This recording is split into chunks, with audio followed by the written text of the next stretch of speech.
నమస్తే T-SAT subject awareness ప్రోగ్రామ్కి స్వాగతం. ఈరోజు కార్యక్రమంలో స్టాటిస్టిక్స్ గురించి తెలుసుకుందాం. ఏఎస్ఓలో పేపర్ 2గా ఉంటుంది. అసలు స్టాటిస్టిక్స్ నుంచి ఎలాంటి క్వశ్చన్స్ వస్తాయి, మోడల్ క్వశ్చన్స్ ఏంటి, ఎలా ప్రిపేర్ అవ్వాలి, టాపిక్ వైజ్గా ఎంత డెప్త్గా చదవాల్సి ఉంటుందో మనకు చెప్పడానికి మనతో ఉదయ్ రెడ్డి ఫ్యాకల్టీ ఉదయ్ రెడ్డి మనతో ఉన్నారు. అలాగే మీకు కూడా ఏమైనా డౌట్స్ ఉంటే స్క్రీన్ కింద రన్ అవుతున్న నంబర్కు ఫోన్ చేసి మీ ప్రశ్న అడగవచ్చు. కేవలం సబ్జెక్టుకు సంబంధించిన ప్రశ్న మాత్రమే మీరు అడగండి. అలాగే యూట్యూబ్ చూస్తున్న వాళ్ళు కూడా యూట్యూబ్ పక్కన మీరు చాట్ చేస్తే వాటికి కూడా సార్ మీకు సమాధానాలు చెప్తారు. ఉదయ్ రెడ్డి గారు నమస్తే సార్. సార్ ఫస్ట్ మనం నోటిఫికేషన్ గురించి తెలుసుకుందాం సార్. ఏఎస్ఓ ఎన్ని మార్క్స్ ఉంటాయి, ఎన్ని టాపిక్స్ ఉంటాయి, ఎలా చదవాల్సిన అవసరం ఉంటుంది? సో బేసిక్గా మనకి రీసెంట్గా Telangana state public service commission ASO 2018 notification పడిందండి. సో నోటిఫికేషన్ వచ్చేసి మనకి డేట్ 2nd రోజు పడింది, 2nd జూన్. అండ్ మనకి లాస్ట్ డేట్ వచ్చేసి జూలై 2nd ఉందండి. అండ్ మనకి ఎగ్జామ్ సెప్టెంబర్ 2nd ఉంటుంది. And mode of exam pen and paper అయినా అయి ఉండొచ్చు, ఆన్లైన్ అయినా అయి ఉండొచ్చు. మనకి నెంబర్ ఆఫ్ పోస్టులు ఇక్కడ చాలా ఎక్కువ ఉన్నాయండి. 474 పోస్టులు ఉన్నాయి. సో అది చాలా ఎక్కువ. అండ్ మోడ్ ఆఫ్ ఎగ్జామినేషన్ ఎలా ఉంటుంది ఇక్కడ చూడండి. మనకి పేపర్ 1 వచ్చేసి general studies and general abilities, number of questions 150 marks, 150 marks ఉంటాయి. పేపర్ 2 వచ్చేసి మనకి statistics which is very very important. Number of questions 150 ఉంటాయి, మ్యాక్సిమం మార్క్స్ 150. సో టోటల్ 300 మార్క్స్కి ఎగ్జామినేషన్ అనేది ఉంటుంది.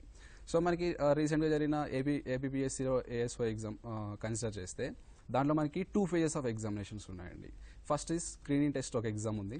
సో దట్ ఈస్ స్టాటిస్టిక్స్ అంతా ఉంది దాంట్లో. General studies and general abilities కూడా ఉన్నాయి. అండ్ స్క్రీన్ టెస్ట్ తర్వాత మెయిన్ ఎగ్జామ్లో కూడా మనకి 2 పేపర్స్ ఉన్నాయి. జనరల్ అవేర్నెస్ ఒకటి, సెకండ్ పేపర్ వచ్చేసి ఆప్షనల్ అనమాట. మనకి 5 ఆప్షనల్స్ ఇచ్చారు: economics, commerce, mathematics, computer science, statistics. So దాంట్లో వచ్చేసి మనకి ఈచ్ అండ్ ఎవ్రీ పేపర్లో కూడా మళ్ళీ మనకి 2 పార్ట్స్ ఉన్నాయి. పేపర్ 2లో మళ్ళీ ఈచ్ అండ్ ఎవ్రీ పేపర్లో 2 పార్ట్స్ ఉన్నాయి, ఈచ్ అండ్ ఎవ్రీ ఆప్షనల్లో. సో ఆ 2 పార్ట్స్లో ఏంటంటే పేపర్ 1 వచ్చేసి మళ్ళీ కన్సెంట్ సబ్జెక్ట్ ఏదైనా economics, commerce, statistics, computer science, mathematics కానీ ఉంటుంది. పార్ట్ 2 వచ్చేసి స్టాటిస్టిక్స్ ఉంటుందండి. సో మనకి స్టూడెంట్ ఏదైతే ఆప్ట్ చేసుకున్నాడో ఆ సెకండ్ పేపర్కి ఆ పేపర్ రాయాల్సి ఉంటుంది. సో ఎకనామిక్స్ ఆప్ట్ చేసుకుంటే పేపర్ పార్ట్ 1 ఎకనామిక్స్ ఉంటుంది, కామర్స్ ఆప్ట్ చేసుకుంటే కామర్స్, అట్లా రెస్పెక్టివ్ సబ్జెక్ట్స్ ఉంటాయి. పేపర్ 2 వచ్చేసి స్టాటిస్టిక్స్, దట్ అందరికీ కామన్ అది. సో మనకి స్క్రీనింగ్ టెస్ట్లో ఏదైతే యూనిట్స్ ఉన్నాయో, ఏదైతే సిలబస్ ఉందో దాంట్లో పేపర్ 2 పార్ట్ 2లో కూడా సేమ్ అదే సిలబస్ ఉంది మన ఏపీపీఎస్సీ ఏఎస్ఓ కన్సిడర్ చేస్తే.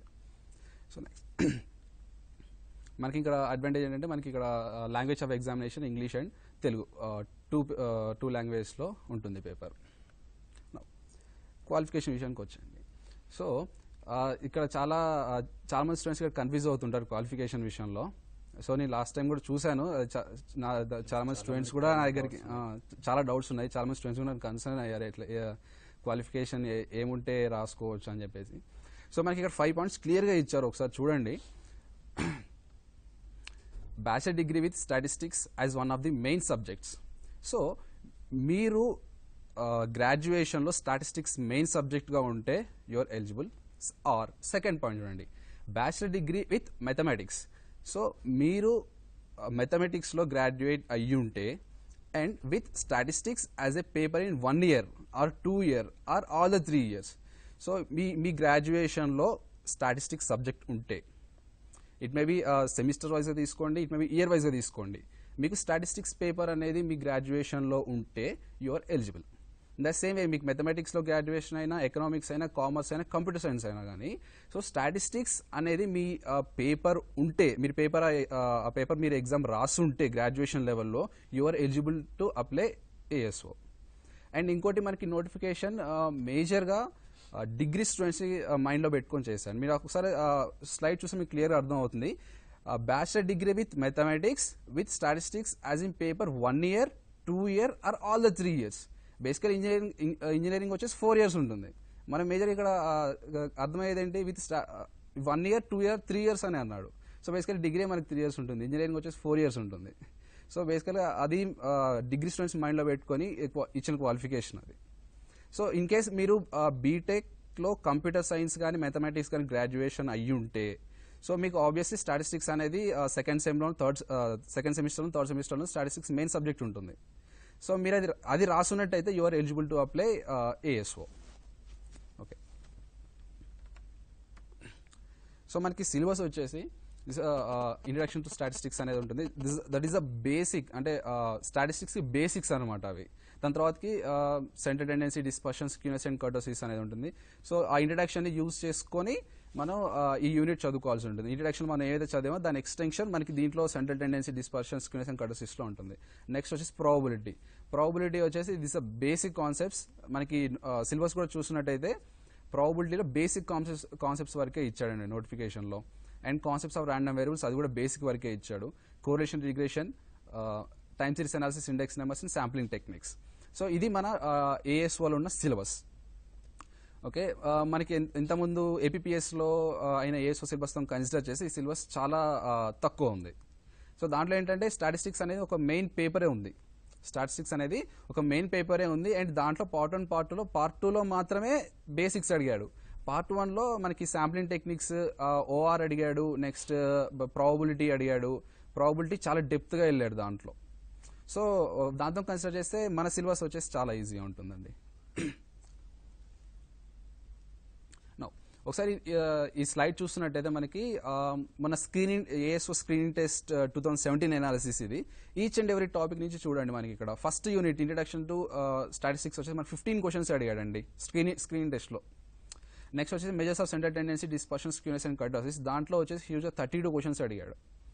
సో మనకి ఇక్కడ ప్రాబబిలిటీ అండ్ ర్యాండమ్ వేరియబుల్స్లో క్వశ్చన్స్ అడగపోవడానికి కారణం ఏంటంటే ఆ క్వశ్చన్స్ మొత్తం మనకి పార్ట్ 2లో పేపర్ 2లో పార్ట్ 1లో అడిగాడు. ఆ క్వశ్చన్స్ మొత్తం టోటల్ 75 క్వశ్చన్స్ మొత్తం probability, random variables and sampling techniques మీదనే అడిగాడు పార్ట్ 1లో. సో పార్ట్ 2లో వచ్చేసి బేసిక్ స్టాటిస్టిక్స్ అడిగాడు. అండ్ ఇంకోటి చూసినట్టయితే మనకి కోరిలేషన్, రిగ్రెషన్ దాంట్లో నుంచి కూడా లాస్ట్గా 10 క్వశ్చన్స్ అడిగాడు. నెక్స్ట్ వచ్చేసి time series analysis, index numbers దాంట్లో నుంచి వచ్చేసి కూడా 14 క్వశ్చన్లు అడిగినట్టు. నెక్స్ట్ ఈ స్లైడ్ ఏంటంటే మెయిన్ పేపర్లో పార్ట్ 2. పార్ట్ 1 వచ్చేసి వాళ్ళు కన్సర్న్ సబ్జెక్ట్ రాసుకుంటారు. పార్ట్ 2లో దాంట్లో నుంచి మనకి ఇంట్రడక్షన్ నుంచి ఒక 3 క్వశ్చన్స్ అడిగాడు. ఒకసారి మీరు చూస్తే measures of center tendency, dispersion, skewness 33 క్వశ్చన్లు అడిగాడండి. అది చాలా huge. And probability basic questions ఒక 4 అడిగాడు. ర్యాండమ్ వేరియబుల్స్ ఏ క్వశ్చన్స్ అడగలేదు. నెక్స్ట్ కోరిలేషన్, రిగ్రెషన్ నుంచి ఒక 10 క్వశ్చన్లు అడిగాడు. టైమ్ సిరీస్, ఇండెక్స్ నెంబర్స్ నుంచి ఒక 23 క్వశ్చన్లు అడిగినట్టున్నాడు.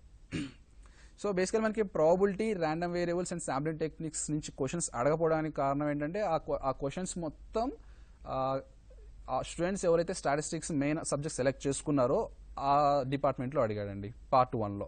పార్ట్ 2లో మాత్రం అన్ని బేసిక్స్ అడిగాడు.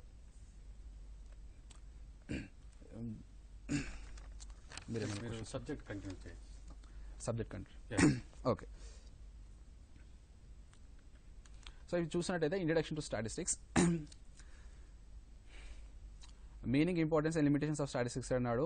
ఇది మనకి నోటిఫికేషన్లో ఇచ్చిన సిలబస్ అండి. ఇది meaning, importance and limitations of statistics అన్నాడు. So what is the actual meaning of the statistics? అసలు స్టాటిస్టిక్స్ అంటే ఏంటి, దాని రిలేటెడ్ క్వశ్చన్స్, స్టాటిస్టిక్స్కి ఎవరెవరు ఏమేమి డెఫినేషన్స్ ఇచ్చారు. మన ఆర్ఏ ఫ్రిషర్ ఉన్నారు. సో ఇంకా అట్లాంటి సైంటిస్ట్ చాలా మంది ఉన్నారు.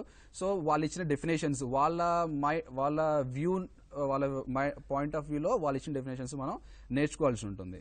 నెక్స్ట్ ఇంపార్టెన్స్ ఆఫ్ స్టాటిస్టిక్స్, మన డైలీ లైఫ్లో స్టాటిస్టిక్స్ అనేది ఎంత ఇంపార్టెంట్ అనేది మనం నేర్చుకోవాల్సి ఉంటుంది. సో ఒక చిన్న ఎగ్జాంపుల్ చెప్తాను. మీరు ఇంటి నుంచి బయటకు వెళ్ళేటప్పుడు వర్షం పడుతుందా లేదా అనేది ఎట్లా డిసైడ్ చేస్తారు? వర్షం పడవచ్చు, పడకపోవచ్చు. మనం ఏం చేస్తున్నాం ఇక్కడ?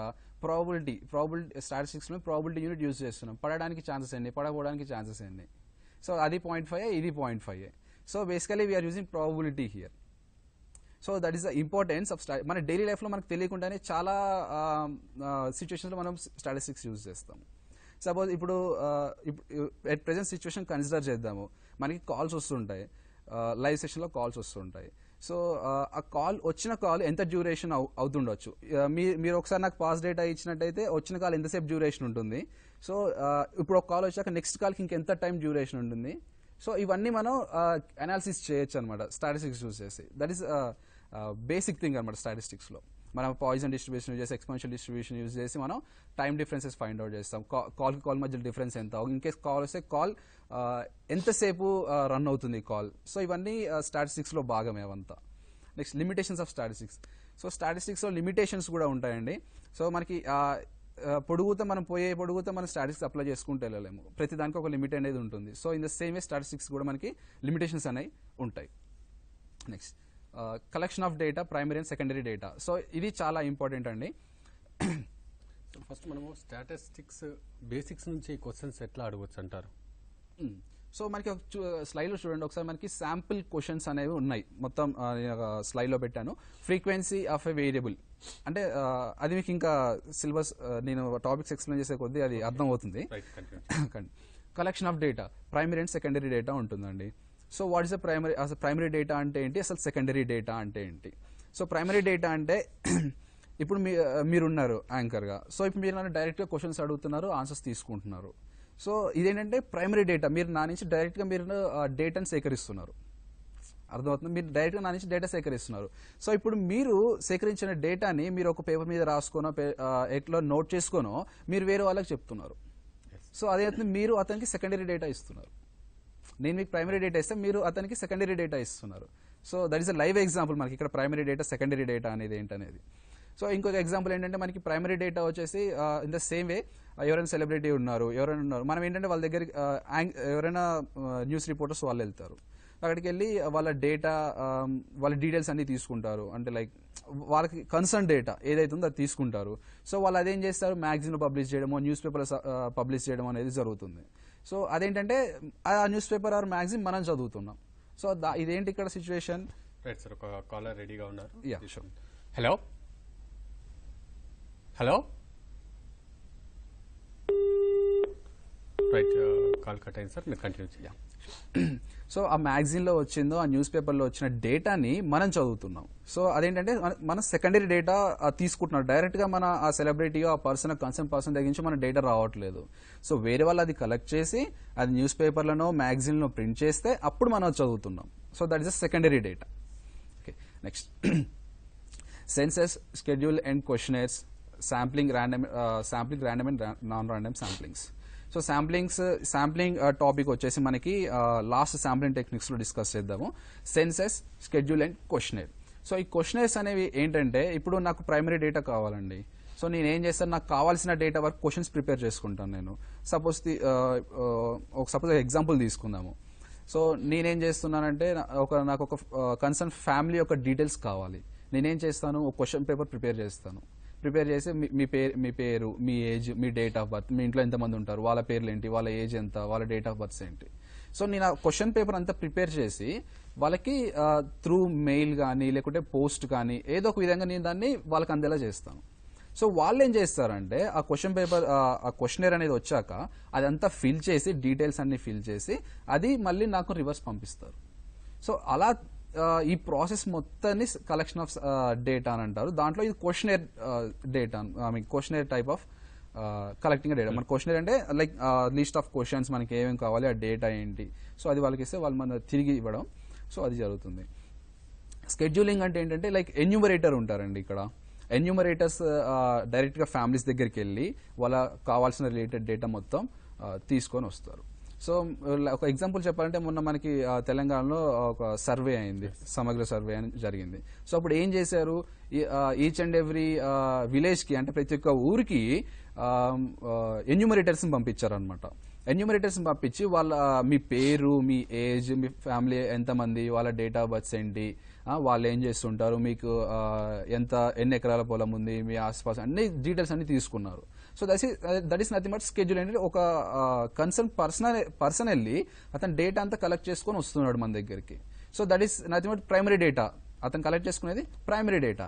ఆ ప్రైమరీ డేటా కలెక్ట్ చేసుకున్న తర్వాత ఆ డేటా అంతా అన్ని విలేజెస్వి, అన్ని మండల్స్వి, అన్ని జిల్లాలు అన్ని మనం గ్యాదర్ చేసి మనం ఒక ఏమంటారు సింప్లిఫైడ్ డేటా అనేది ఇచ్చేస్తాం అనమాట.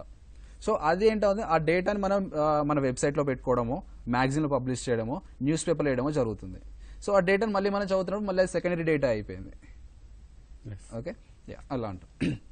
Next frequency distribution, tabulation, diagrammatic and graph presentation of data. So ఇప్పుడు మనం కలెక్ట్ చేసిన డేటాని ఏదో ఒకటి చేయాలి మనం. ఫస్ట్ డేటా అనేది మనం ఉత్తిగా కలెక్ట్ చేసి పెట్టుకోవడం.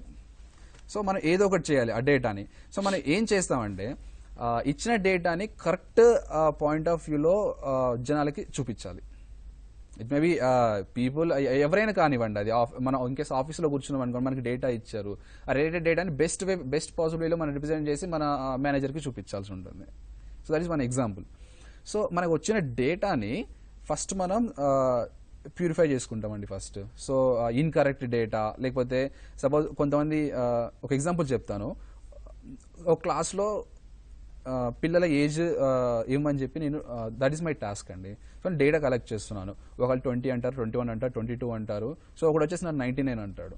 సో ఆ డేటా ఏంటి మనకి, అది ఇన్వాలిడ్ డేటా. సో మనం అట్లాంటివి మనం ప్యూరిఫై చేసుకుంటాం అన్నమాట, దాన్ని తీసేస్తాం డేటా సెట్స్లో నుంచి. సో అట్లాంటి బౌన్సెస్ కానీ ఏమైనా ఉంటే అది మనం ప్యూరిఫికేషన్ చేసుకుంటాం, డేటాని ఫిల్టర్ చేసుకుంటాం. దాని తర్వాత వచ్చిన డేటాని అసలు ఫస్ట్ మనకి కావాల్సింది ఏంటి, ఏజెస్ తీసుకున్నాను నేను, నాకు average age of the class కావాలనుకుంటున్నాను నేను. అప్పుడు నేను ఏం చేస్తాను, ఆ డేటా అంతా తీసుకొని యావరేజ్ కనుక్కుంటాను నేను. తర్వాత మీడియన్ కావాలనుకుంటాను, మీడియన్ ఈజీగా ఫైండ్ అవుట్ చేసుకోవచ్చు. మోడ్ కావాలనుకుంటాను, మోడ్ కావాలంటే ఏం చేయాలి, సో ఫ్రీక్వెన్సీ డిస్ట్రిబ్యూషన్ చేసుకోవాలి మోడ్ కావాలంటే. సో ఇప్పుడు 20 ఏజ్ ఉన్న వాళ్ళు ఎంతమంది క్యాండిడేట్స్ ఉన్నారు, 21 ఏజ్ ఉన్న వాళ్ళు ఎంతమంది క్యాండిడేట్స్ ఉన్నారు, 22 ఏజ్ ఉన్న వాళ్ళు ఎంతమంది క్యాండిడేట్స్ ఉన్నారు. సో ఆ లిస్ట్ అంతా వేసుకొని ఒక ఫ్రీక్వెన్సీ డిస్ట్రిబ్యూషన్ చేసుకుంటాను. రైట్ సార్, ఒక కాలర్ రెడీగా ఉన్నారు. Hello hello hello right sir, call cut అయింది, మీరు కంటిన్యూ చేయండి. ఆ ఫ్రీక్వెన్సీ డిస్ట్రిబ్యూషన్ చేసుకొని మనకి ఏ నెంబర్ దగ్గర అయితే మనకి ఎక్కువ ఫ్రీక్వెన్సీ ఉంటుందో. హలో హలో రైట్, వినబడుతుందా అండి? హలో హలో హలో రైట్, మీ పేరు, మీరు ఎక్కడి నుంచి మాట్లాడుతున్నారు చెప్పి ప్రశ్న అడగండి. హలో హలో వినబడుతుంది, మీరు ప్రశ్న అడగండి. హలో హలో హలో హలో చెప్పండి, హలో వినిపిస్తుంది. వినబడుతుంది, మీ ప్రశ్న అడగండి. నా పేరు శ్రీనివాస్ అండి. రైట్, మీ ప్రశ్న అడగండి. హలో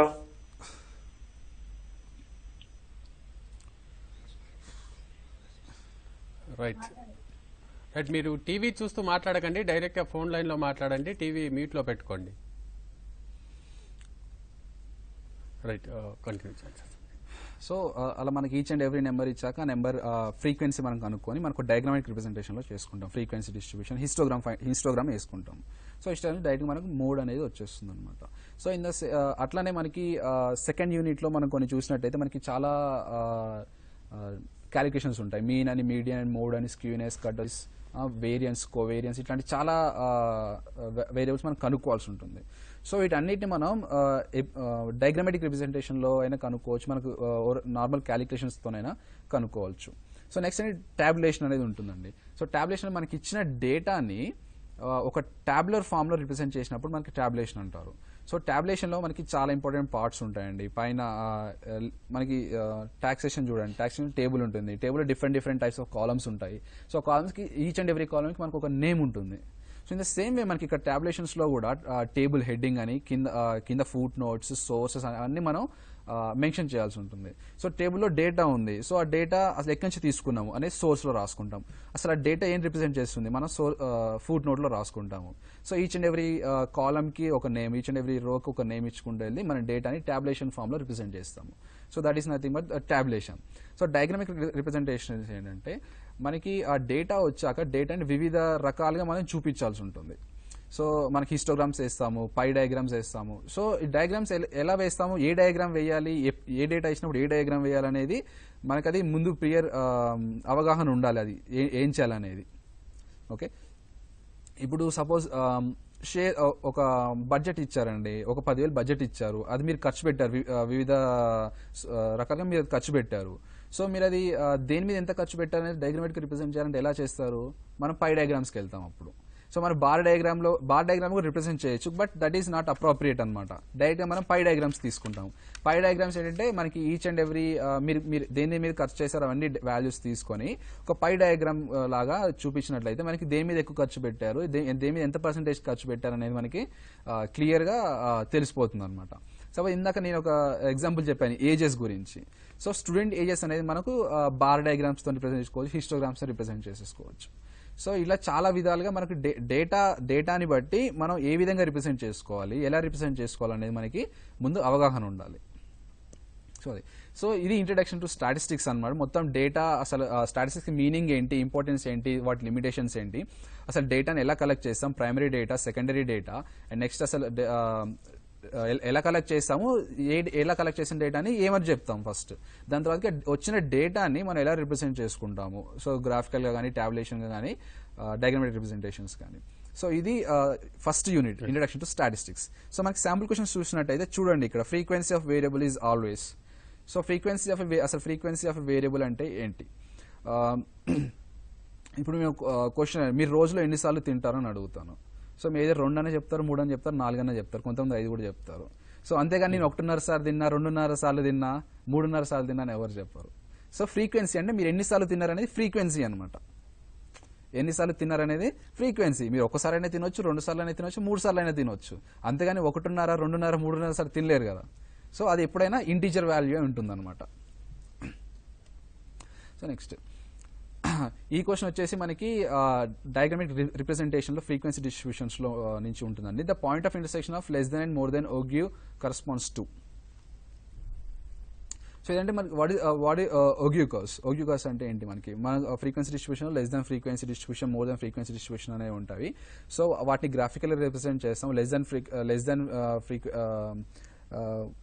క్యూములేటివ్గా, మోర్ దెన్ క్యూములేటివ్గా అన్ని డయాగ్రామిక్గా రిప్రజెంట్ చేసుకొని వాటి పాయింట్ ఆఫ్ ఇంటర్సెక్షన్, సో ఏ పాయింట్ దగ్గర అయితే మీడియా అవుతున్నాయి ఆ పాయింట్ వచ్చేసి మనకి median of the data. Sir ఒక కాలర్ రెడీగా ఉన్నారు. Hello hello hello hello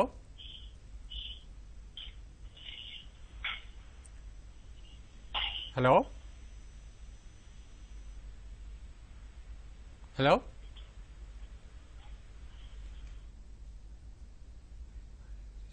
right sir, ఏదో టెక్నికల్ ప్రాబ్లం ఉన్నట్లుంది, కాల్ కరెక్ట్ కనెక్ట్ అవ్వట్లేదు. శాంపిల్ క్వశ్చన్స్ చూద్దాం. సో ఇవి శాంపిల్ క్వశ్చన్స్ అండి. ఫస్ట్ ఇంట్రడక్షన్ టు స్టాటిస్టిక్స్ అనేవి దీంట్లో 2 శాంపిల్ క్వశ్చన్స్ ఇచ్చాను. అండ్ సెకండ్ క్వశ్చన్ మాత్రం ఇది చాలా చాలా ఇంపార్టెంట్ అండి. Less than cumulative frequency, more than cumulative frequency, ogive curves, ఇవి చాలా ఇంపార్టెంట్ ఫస్ట్ యూనిట్లో వచ్చేసి. దాని తర్వాత బేసిక్స్ ఆఫ్ ది స్టాటిస్టిక్స్ అంటే లైక్ మనకి ఇంత అందాక చెప్పండి, బేసిక్ అంటే ఎవరెవరు ఏ డెఫినేషన్స్ ఇచ్చారు, అసలు వాటి ఇంపార్టెన్స్ ఏంటి, అదంతా మనకి చాలా ఇంపార్టెంట్ అండి. ఇంట్రడక్షన్స్ ఈ యూనిట్లో ఎక్కువ క్వశ్చన్స్ వాటి మీద అడగడానికి ఛాన్సెస్ ఉంటాయి. ఫ్రీక్వెన్సీ డిస్ట్రిబ్యూషన్ కానీ, గ్రాఫికల్ రిప్రజెంటేషన్స్లో కానీ, హిస్టోగ్రామ్స్, పై చార్ట్స్, వీటి మీద ఎక్కువ క్వశ్చన్స్ అడగడానికి ఛాన్స్ ఉంటుంది ఈ యూనిట్ నుంచి. సో మనకి సెకండ్ యూనిట్కి వచ్చేస్తే ఫస్ట్ యూనిట్కి కంటిన్యూషన్ సెకండ్ యూనిట్ అండి ఇది. So measures of center tendency, dispersion, skewness and courtesies. So ఈ సెకండ్ యూనిట్లో మనం ఏం చేస్తామంటే వచ్చిన డేటాని మనకి వివిధ రకాలు ఉంటాయండి. మనకి మీన్స్ అని, మీడియన్స్, మోడ్స్, లైక్ డీవియేషన్స్ అని, standard deviations, variances, skewness, courtesy అనేది ఇట్లాంటివి చాలా ఉంటాయండి క్యాలిక్యులేట్ చేయాల్సినవి వన్స్ మనకు డేటా వచ్చినప్పుడు. సో ఇవన్నీ మనం సెకండ్ యూనిట్లో డీల్ చేస్తాం. ఎట్లా క్యాలిక్యులేట్ చేయాలి, ఏ విధంగా చేయాలి, ఫార్ములాస్ ఏంటి, అండ్ వాటి లిమిట్స్ ఏంటి, అవన్నీ మనం సెకండ్ యూనిట్లో డీల్ చేస్తాము. సో చూడండి, first meaning, objects and characteristics of measures of center tendency. అసలు సెంటర్ టెండెన్సీ అంటే ఏంటి? సో దిస్ మనకి ఏదైనా డేటా ఇచ్చినప్పుడు సెంట్రల్ వాల్యూస్ మీద కాన్సన్ట్రేట్ చేసి వాటి వాల్యూస్ ఫైండ్ అవుట్ చేయడం అండి. సో మనకి అర్థమెటిక్ మీన్ ఉంటుంది, మీన్, మీడియన్ అండ్ మోడ్ అనేది ఉంటాయండి. మీన్ అంటే ఏంటి? వచ్చిన మనకున్న డేటాలో యావరేజ్ వాల్యూ. మనకి మ్యాథమెటికల్ టర్మ్స్లో చెప్పాలంటే యావరేజ్ వాల్యూ అంటాం, స్టాటిస్టికల్ టర్మ్స్లో చెప్పాలంటే అర్థమెటిక్ మీన్ అని చెప్తాం. మీడియన్ అంటే ఏంటి? మీడియన్ అంటే లైక్ మనకి డేటా అంతా ఉంటుంది, డేటాలో మనకి అసెండింగ్ ఆర్డర్ కానీ డిసెండింగ్ ఆర్డర్ కానీ అరేంజ్ చేసుకొని దాంట్లో ఉండే మిడిల్ వాల్యూ అంటే middle point of the data కనుక్కోవడం అనేది మీడియన్ అండి. మోడ్ వచ్చేసి ఇవన్నీ చాలా బేసిక్స్ అండి స్టాటిస్టిక్స్లో. సో మోడ్ వచ్చేసి ఏంటంటే మనకి ఎక్కువ సార్లు ఏ డేటా వాల్యూ రిపీట్ అవుతుంది. సపోజ్ నేను ఇందాక చెప్పాను age of age of students in a class. So అట్లా దాంట్లో 20 ఉంటారు, 21 ఉంటారు, 22 ఉంటారు. సో మరి 3 ఏజ్ తీసుకున్నాం అనుకోండి. సో ఇప్పుడు 20 ఏజ్ వాళ్ళు ఒక 10 మెంబర్స్ ఉన్నారు అనుకోండి, 21 ఏజ్ వాళ్ళు ఒక 12 మెంబర్స్ ఉన్నారు అనుకోండి, 22 ఏజ్ వాళ్ళు ఒక 9 మెంబర్స్ ఉన్నారు అనుకోండి. సో ఇక్కడ మనకి డేటా ఏంటి? ఏజ్ 22 అనేది మనకి మోడ్ అనమాట. సో బికాస్ ఎక్కువ నెంబర్ ఆఫ్ క్యాండిడేట్స్ ఆ ఏజ్ ఉన్న వాళ్ళు కాబట్టి మనకి మోడ్ అనేది 22 తీసుకుంటాం అక్కడ.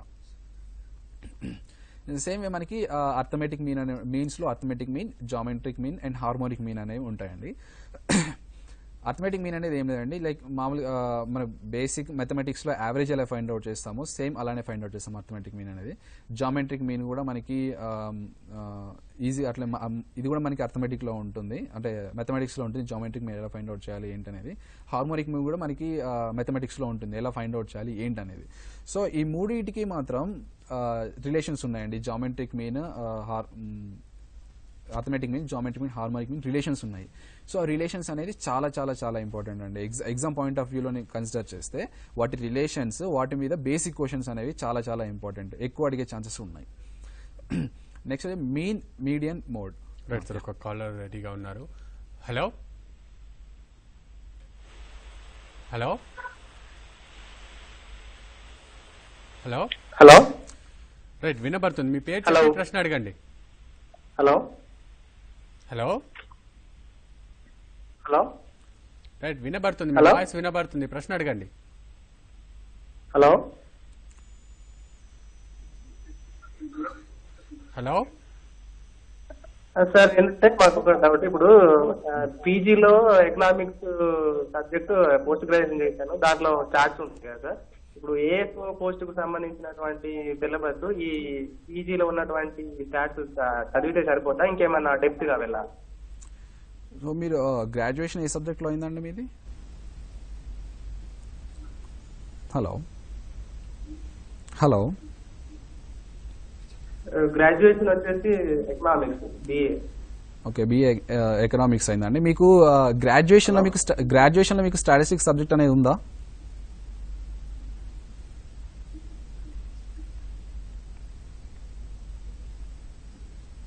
రైట్ సార్, డిస్టర్బెన్స్ ఉంది కాస్త phone సో లో. మన ఆ క్వశ్చన్ కనుక మనం చూసుకున్నట్టయితే, ఇప్పుడు తను ఏం చేశాడు, ఎకనామిక్స్ గ్రాడ్యుయేషన్ అయిందండి. Yes. సో ఎకనామిక్స్ గ్రాడ్యుయేషన్ అయినప్పుడు తనకి ఫస్ట్ ఇయర్లో కానీ, సెకండ్ ఇయర్లో కానీ, ఫైనల్ ఇయర్లో కానీ తనకి స్టాటిస్టిక్స్ పేపర్ తను మనకి బోర్డ్ వర్క్ కండక్ట్ చేసిన ఎగ్జామ్లో స్టాటిస్టిక్స్ పేపర్ రాసినట్టయితే తను ఎలిజిబుల్ అండి. సో పోస్ట్ గ్రాడ్యుయేషన్లో తను మళ్ళీ ఎకనామిక్స్ పోస్ట్ గ్రాడ్యుయేషన్ చేశానని చెప్పాడు. దాంట్లో తనకి స్టాటిస్టిక్స్ ఉందంట, స్టాటిస్టిక్స్ సిలబస్ అది సరిపోతుంది, ఇంకా ఎక్కువ చదవాలనేది అడిగాడు క్వశ్చన్. Yes. సో మనకి ఈ స్టాటిస్టిక్స్ సిలబస్ మనకి డిగ్రీ లెవెల్లోనే ఇచ్చారండి. సో తనకి పోస్ట్ గ్రాడ్యుయేషన్లో స్టాటిస్టిక్స్ సిలబస్ ఎంత డెప్త్ ఉందనేది నాకైతే తెలియదు ఎకనామిక్స్ ఆ సబ్జెక్ట్లో. సో ఈ స్టాటిస్టిక్స్ సిలబస్ మాత్రం మనకి డిగ్రీ లెవెల్లో చదువుకుంటే సరిపోతుందండి. ఇప్పుడు మనకి డిగ్రీ ఇన్ స్టాటిస్టిక్స్ తీసుకున్న వాళ్ళు ఎంఎస్సిఎస్, మ్యాథమెటిక్స్, స్టాటిస్టిక్స్, కంప్యూటేషన్స్ తీసుకున్న వాళ్ళకి 3 years స్టాటిస్టిక్స్ ఉంటుందండి. సో ఆ 3 years స్టాటిస్టిక్స్ సిలబసే మనకి ఈ నోటిఫికేషన్లో ఇచ్చాడు. Okay. సో ఆ సిలబస్ మనకి చదువుకుంటే సరిపోతుంది. రైట్ సార్, సో మనం మీన్, మీడియన్, మోడ్ గురించి డిస్కస్ చేస్తున్నాం అన్నమాట. సో మీకు ఆల్రెడీ ఒక చిన్న ఎగ్జాంపుల్ ద్వారా చెప్పాను అసలు మీన్ అంటే ఏంటి, మీడియన్ అంటే ఏంటి, మోడ్ అంటే ఏంటి అనేది. సో మనకి ఇందాక మనం arithmetic mean, geometric mean, harmonic mean relations గురించి డిస్కస్ చేస్తున్నాం. సో వాటి రిలేషన్స్ అనేది మనకి చాలా చాలా ఇంపార్టెంట్ అండి దీనిలో సెకండ్ యూనిట్లో, ఎందుకంటే వాటి మీద ఎక్కువ క్వశ్చన్స్ అడిగే ఛాన్సెస్ ఉన్నాయి. Arithmetic mean is greater than equal to geometric mean greater than equal to harmonic mean అనేది సింపుల్ రిలేషన్ అది. సో నెక్స్ట్ వచ్చేసి geometric mean square is equal to arithmetic mean to harmonic mean. So those are simple relations అండి, వాటిని concern చేస్తూ. So అవి మనకి వాటి మీద ఎక్కువ క్వశ్చన్స్ అడిగే ఛాన్సెస్ ఉంటుంది. ఇంకోటి మీన్, మీడియన్ అండ్ మోడ్ అనేది ఉన్నాయండి. ఈ మూడు రిలేషన్స్ తెలుసుకోవాలండి ఫస్ట్. అసలు మీన్ అంటే ఏంటి, మోడ్ అంటే ఏంటి, మీడియన్ అంటే ఏంటి, వాటి ఇంటర్లింక్ ఏంటి, దాని తర్వాత వాటి మీద ఎక్కువ క్వశ్చన్స్ మనం ప్రాక్టీస్ చేయాల్సి ఉంటుంది. ఎందుకంటే బేసిక్గా క్యాలిక్యులేషన్స్ అనేవి ఉంటాయి, వాటి మీద ఎక్కువ క్వశ్చన్స్ ప్రాక్టీస్ చేయాల్సి ఉంటుంది, వాటి మీద కూడా ఎక్కువ బిట్స్ అడిగే ఛాన్సెస్ ఉంది. రైట్ సార్, ఒక కాలర్ రెడీగా ఉన్నారు. Hello hello hello hello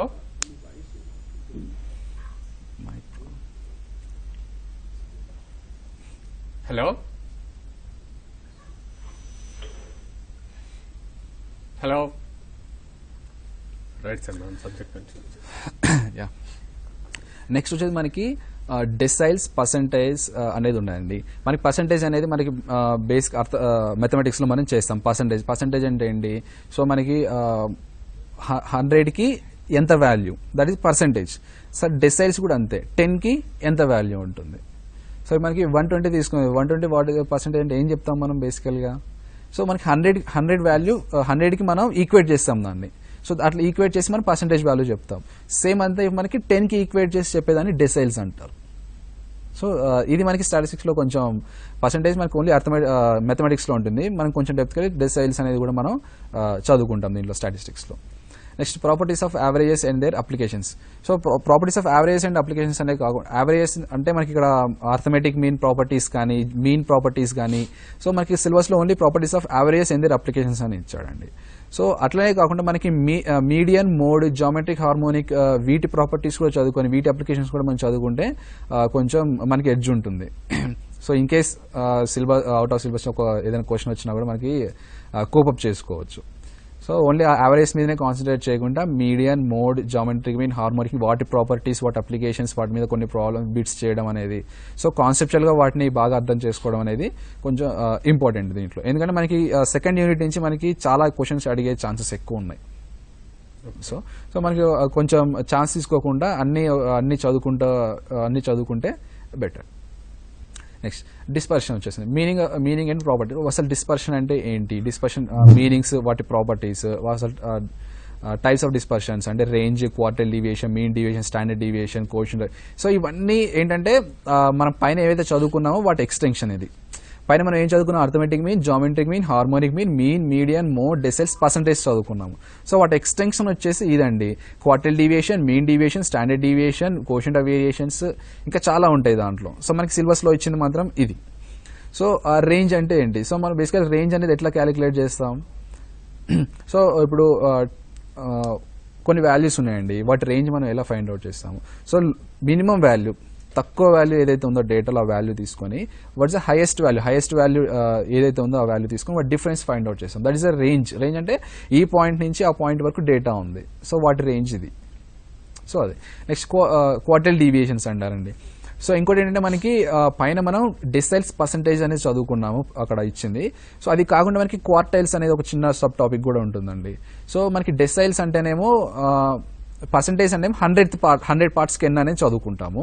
డెసైల్స్ అనేమో 10 parts కింద అనేది చదువుకుంటాము. క్వార్టైల్స్ అనేది 25 పార్ట్స్ కింద అనేది చదువుకుంటామండి. సో మన డేటాని ఇచ్చినప్పుడు హాఫ్ డివైడ్ చేస్తే అది మీడియన్ అవుతుంది. సో మళ్ళీ మీడియన్ నుంచి స్టార్టింగ్ పాయింట్కి మళ్ళీ హాఫ్ డివైడ్ చేస్తే మనకి ఫస్ట్ క్వార్టైల్ వస్తుంది. మళ్ళీ మీడియన్ నుంచి లాస్ట్ పాయింట్కి మళ్ళీ మధ్యలో కట్ చేస్తే మనకి థర్డ్ క్వార్టైల్ వస్తుంది.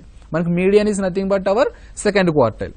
సో డేటా మొత్తాన్ని మనం first quartile, second quartile, third క్వార్టైల్గా డివైడ్ చేసుకుంటాం. మొత్తం 4 పార్ట్స్గా డివైడ్ చేస్తాం డేటాని. So second quartile is nothing but our median అనమాట. సో ఆ క్వార్టైల్ డీవియేషన్స్ అనేది అది కూడా కొంచెం ఇంపార్టెంట్ ఈ టాపిక్లో. And hello hello hello hello వినబడుతుంది. మీ పేరు చెప్పి ప్రశ్న హలో సార్, చెప్పండి. నా పేరు ప్రశాంత్ కుమార్ సార్. రైట్, మీ ప్రశ్న అడగండి. హలో సార్, మీ వాయిస్ వినబడతలేదు సార్ నాకు. రైట్, మీ ప్రశ్న అడగండి. హలో సార్, నేను బీకామ్ కంప్యూటర్ చేశాను సార్. నా సబ్జెక్ట్ వచ్చి అందులో క్వాంటిటేటివ్ టెక్నిక్ అనే సబ్జెక్ట్ ఉంది సార్. అయితే నేను ఎలిజిబుల్ కాదు అని కాల్ చేశాను ఇది స్టాటిస్టికల్ ఆఫీసర్ కి. ఓకే, మీరు బీకామ్ కంప్యూటర్ సైన్స్ చేశారా అండి? హలో, కట్ అయిపోయింది సార్ కాల్. సో తన అడిగిన క్వశ్చన్ అంటే బీకామ్ కంప్యూటర్ సైన్స్ చేశానండి. సో తనకి బ్యాచిలర్ డిగ్రీలో మనకి కంప్యూటర్ సైన్స్ అనేది క్లియర్గా కనిపిస్తుంది, స్పెషలైజేషన్ కంప్యూటర్ సైన్స్ తాను. సో తను క్లియర్గా ఎలిజిబుల్. ఎందుకంటే ఎలిజిబుల్ ఒక కండిషన్ ఉంది. సో తను చదివిన 3 yearsలో స్టాటిస్టిక్స్ సబ్జెక్ట్ అనే ఎగ్జామ్ రాసినట్టయితే, బోర్డు వాళ్ళు కండక్ట్ చేసిన స్టాటిస్టిక్స్ ఎగ్జామ్ రాసినట్టయితే, సో అతను బ్యాచిలర్ డిగ్రీలో స్టాటిస్టిక్స్ పేపర్ ఉండి తన ఎగ్జామ్ రాసినట్టయితే తను క్లియర్గా ఎలిజిబుల్ అండి ఏఎస్ఓకి రాసుకోవడానికి. Okay sir, right. మనం సబ్జెక్ట్ అంటే mean deviation, standard deviation, quotient of variations దగ్గర ఉన్నాం మనం. So mean deviation, standard deviation అనేది మనకి చాలా చాలా ఇంపార్టెంట్. ఫస్ట్ మనకి దీంట్లో ఇంపార్టెంట్ మీన్, దానికి స్టాండర్డ్ డీవియేషన్, తర్వాతకి మీడియన్, మోడ్స్ అనేది చెప్పుకోవచ్చు అట్లా. సో స్టాండర్డ్ డీవియేషన్ యూజ్ చేసి మనం వేరియన్స్ అనేది కనుక్కుంటాం. డేటా ఎలా వేరీ అవుతుంది ఒక పాయింట్ నుంచి ఇంకో పాయింట్కి. సో ఎక్కువ కాన్సన్ట్రేషన్ ఉంది డేటా అనేది. సో మనం మొత్తం స్టాండర్డ్ డీవియేషన్స్, వేరియన్సెస్ బట్టి మనం ఫైండ్ అవుట్ చేసేసుకోవచ్చు. నెక్స్ట్ స్క్యూనెస్ అనేది ఉందండి. స్క్యూనెస్ వచ్చేసి అసలు స్క్యూనెస్ అంటే ఏంటి, సో దాని మీనింగ్, సో అసలు ఎవరెవరు ఏ మెజర్స్ ఇచ్చారు స్క్యూనెస్కి, మనకి కాల్ పేర్సన్ ఒక మెజర్ ఇచ్చాడు, బాలీస్ ఒక మెజర్ ఇచ్చాడు. సో అసలు ఆ స్క్యూనెస్ అనేది ఇప్పుడు మనకి డేటా మనం ఫస్ట్ యూనిట్లో చదువుకున్నామండి. డేటాని ఒక పద్ధతిలో మనం డయాగ్రమాటిక్గా రిప్రజెంట్ చేస్తామండి. సో మనకి ఫ్రీక్వెన్సీ కర్వ్ గీసుకున్నాం అనుకోండి, మనకి ఒక ఇన్వర్టెడ్ బెల్ షేప్లో ఒక మనకి షేప్ వస్తుంది. That is a perfect normal distribution అనమాట. సో మనకి ప్రతి ఒక్క డిస్ట్రిబ్యూషన్ అలా రావాలని రూల్ అయితే లేదు. సో ఒక డిస్ట్రిబ్యూషన్ ఆ బెల్ షేప్ కొంచెం రైట్ సైడ్ జరగవచ్చు, లేకపోతే ఆ యాంగిల్, ఆ బెల్ యాంగిల్ అనేది కొంచెం రైట్ సైడ్ జరగవచ్చు, కొన్ని లెఫ్ట్ సైడ్ జరగవచ్చు.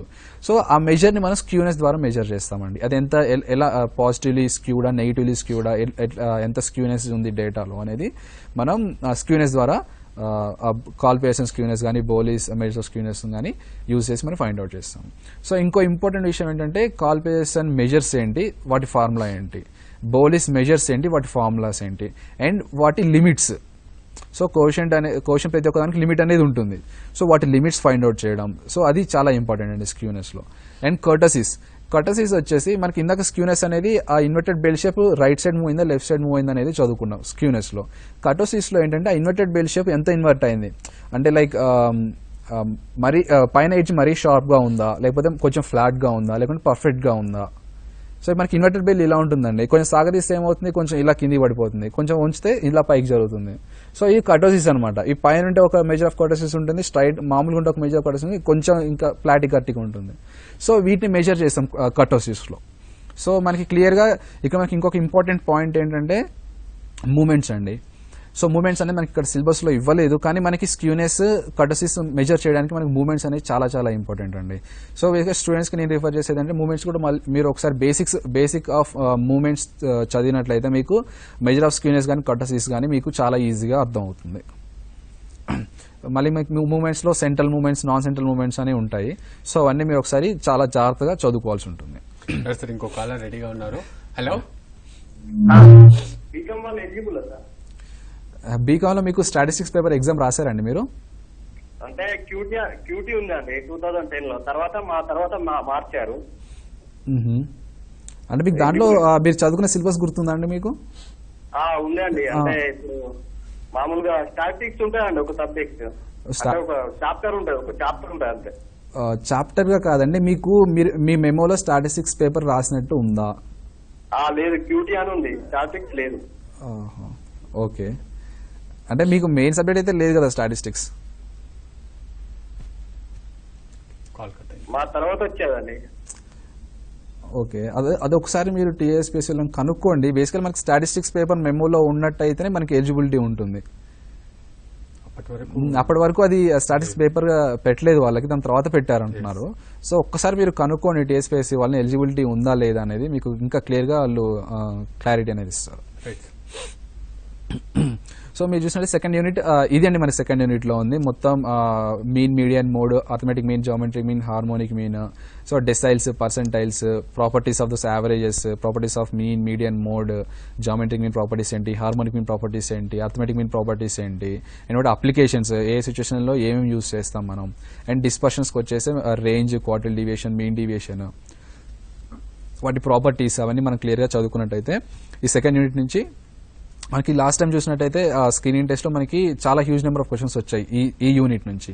సో మనం అదే తరహాలో మనం తీసుకున్నట్టయితే ఇప్పుడు దీని నుంచి ఎక్కువ క్వశ్చన్స్ ఎక్స్పెక్ట్ చేస్తే మీరు ఈచ్ అండ్ ఎవ్రీ టాపిక్ మీరు చాలా క్లియర్గా చదువుకోవాల్సి ఉంటుంది. శాంపుల్ క్వశ్చన్స్ చూడండి, మీకు స్లైడ్లో ఉంది. The sum of absolute deviations about median is. So this is basic question అండి. So sum of square of deviations about మనకి మీన్ వచ్చేసి 0 ఉంటుందండి. సో మీడియన్ వచ్చేసి మనకి ద లీస్ట్ అనేది ఉంటుంది. డీవియేషన్ అంటే డేటా మీడియన్ నుంచి ఎంత డీవియేట్ అవుతుంది, some of those deviations. So that will be the least. మీరు వేరే ఏ నెంబర్తోనైనా డీవియేషన్స్ ఫైండ్ అవుట్ చేయండి, అది మీడియన్ డీవియేషన్స్ కన్నా ఎక్కువ ఉంటుంది. సో రెడీగా ఉన్నారు. హలో, రైట్ మేడం, మీ పేరు చెప్పి మీ ప్రశ్న అడగండి. హలో, నా పేరు లక్షణ. రైట్, మీ ప్రశ్న అడగండి మేడం.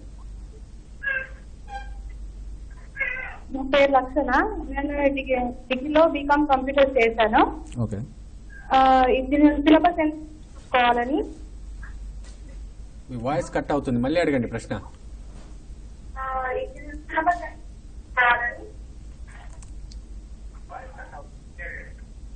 నేను డిగ్రీలో బీకామ్ కంప్యూటర్ చేస్తాను. ఓకే స్టాటిస్టిక్స్ నాకు సిలబస్ లో ఉంది. మీరు టీవీ వాల్యూ మ్యూట్ లో పెట్టి మాట్లాడండి, డబుల్ వాయిస్ వస్తుంది, క్లియర్ గా అర్థం అవ్వట్లేదు.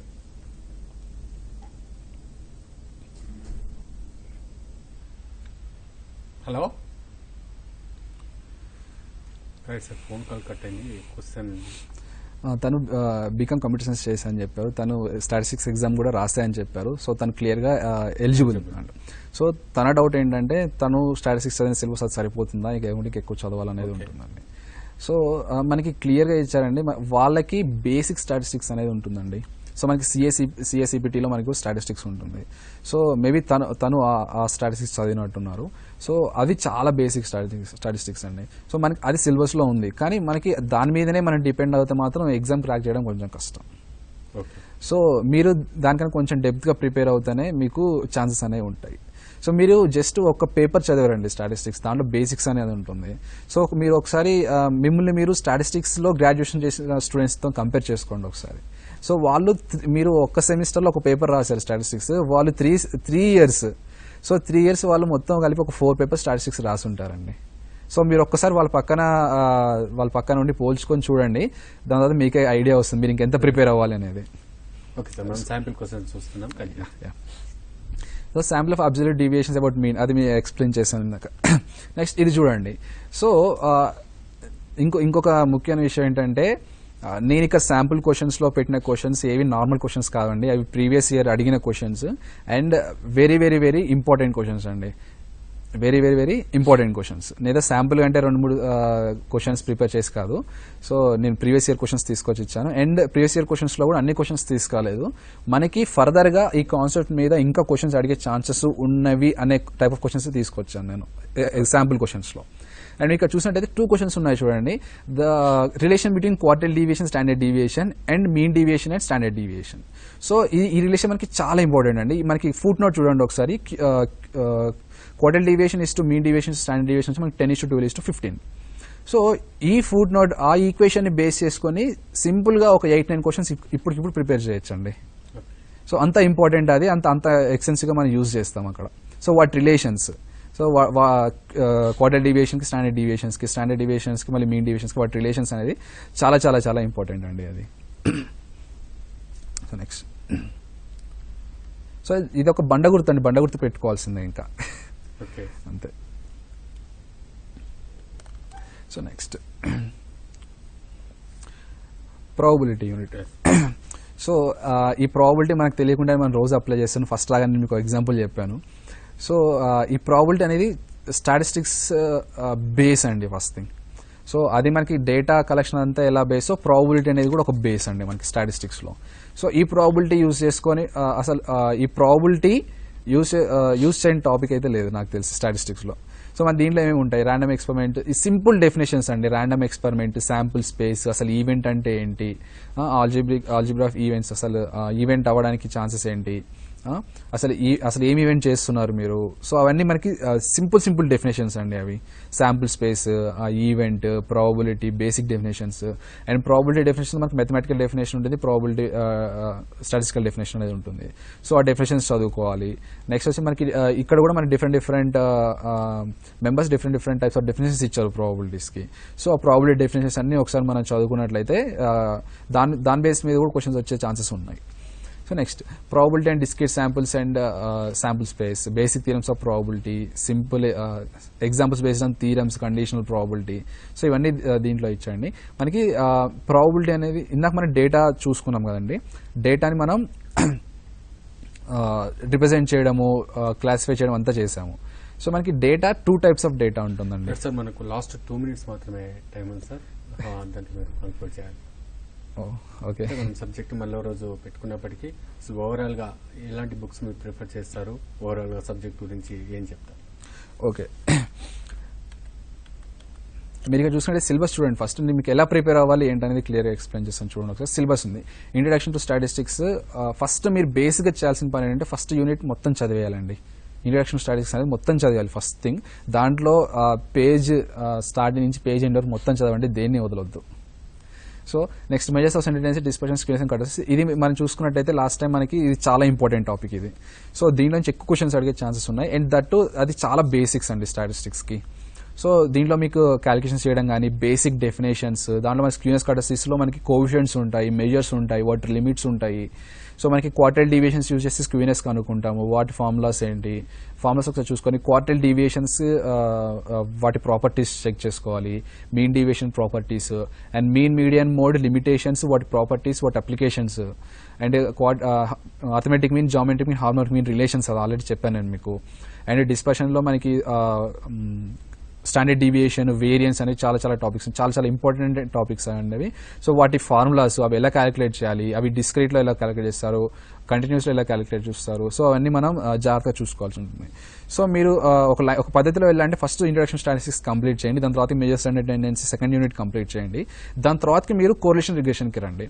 కోరిలేషన్ రిగ్రెషన్ అంటే ఏంటంటే, సో ఇది ఈ కోరిలేషన్ రిగ్రెషన్ చాలా ఇంపార్టెంట్ టాపిక్ అండి. మనకి రెండు వేరియబుల్స్ ఉన్నప్పుడు ఒక వేరియబుల్ ఎలా వేరీ అవుతుందో దాని ఎఫెక్ట్ సెకండ్ వేరియబుల్ మీద ఎలా పడుతుందో అది మనం డిస్కస్ చేస్తాం కోరిలేషన్ రిగ్రెషన్ యూనిట్లో. సో అది చాలా మీరు కోరిలేషన్ రిగ్రెషన్ చదువుకున్నట్టయితే దాంట్లో మనకి regression equations, correlation coefficients, rank correlation coefficient, Spearman rank correlation, so ఇవన్నీ మనకి సబ్ టాపిక్స్. సో దాంట్లో డిఫరెంట్ ఫార్ములాస్ ఉంటాయి, లిమిటేషన్స్ ఉంటాయి, లిమిట్స్ ఉంటాయి, నెక్స్ట్ మళ్ళీ బేసిక్ డెఫినేషన్స్, రిగ్రెషన్లో రిగ్రెషన్ ఈక్వేషన్స్, వాటి అప్లికేషన్స్ ఏంటి, అవి ఏ ఫీల్డ్స్లో యూజ్ చేస్తామనేది చదువుకోవాల్సి ఉంటుంది. దాని తర్వాత మీరు ప్రాబబిలిటీకి రండి. సో ప్రాబబిలిటీకి వచ్చినప్పుడు మనకి ప్రాబబిలిటీ బేసిక్ డెఫినేషన్స్, వాటి అప్లికేషన్స్ అవన్నీ చూసుకోవాల్సి ఉంటుంది. అదే random variables continuous random variables, discrete random variables అవన్నీ ఉంటాయి. వాటి అప్లికేషన్స్, వాటి probability distributions, Bernoulli, poison, exponential, binomial, normal distributions. So normal distribution మీద మీరు ఎక్కువ కాన్సన్ట్రేట్ చేసినట్టయితే వాటి అప్లికేషన్స్ అనేది చాలా చాలా ఇంపార్టెంట్ అండి. Next analysis of time series and index numbers. So అది కూడా చాలా చాలా ఇంపార్టెంట్ టాపిక్ అండి. టైమ్ సిరీస్లో మనకి కాంపోనెంట్స్ ఆఫ్ టైమ్ సిరీస్ అనేది ఉంటుంది, డిఫరెంట్ టైప్స్ ఆఫ్ మెజర్స్ ఉంటాయి టైమ్ సిరీస్లో కూడా, వాటన్నిటి. అండ్ ఇండెక్స్ నెంబర్స్ కూడా మనం ఒకసారి చాలా జాగ్రత్తగా చూసుకోవాల్సి ఉంటుంది. దాని తర్వాతకి శాంప్లింగ్ టెక్నిక్స్ మనకి ఇచ్చిన సిలబస్ చాలా చిన్నది. సో మీరు శాంప్లింగ్ టెక్నిక్స్ బేసిక్ డెఫినేషన్స్ అవన్నీ చూసుకొని పోతే సరిపోతుంది. రైట్ సార్, ఇప్పుడు నాకు టైం అయిపోయింది సార్, మీ విలువైన సమాచారాన్ని అందించారు. సో మీరు కావాలంటే ఆ రిఫరెన్స్ బుక్స్ చూసుకోవచ్చు. Fundamentals of statistics by SC Gupta, Himalaya publications house. కాబట్టి మీరు ఆ బుక్ రిఫర్ చేసుకోవచ్చు. దాంట్లో మన ఫస్ట్ 15 యూనిట్స్ మొత్తం మన సిలబస్ ఉందండి. రైట్ సార్, ఆల్మోస్ట్ టైం అయిపోయింది సార్, ఇంకా సబ్జెక్ట్ మిగిలిపోయింది. రైట్, ఇది ఈ రోజు అంశం. ఒకవేళ ఈ క్లాస్ మిస్ అయిన వాళ్ళు కూడా యూట్యూబ్లో ఈ క్లాస్ను అప్లోడ్ చేయడం జరుగుతుంది. రేపు మరో సబ్జెక్టు మళ్ళీ కలుద్దాం. నమస్కారం.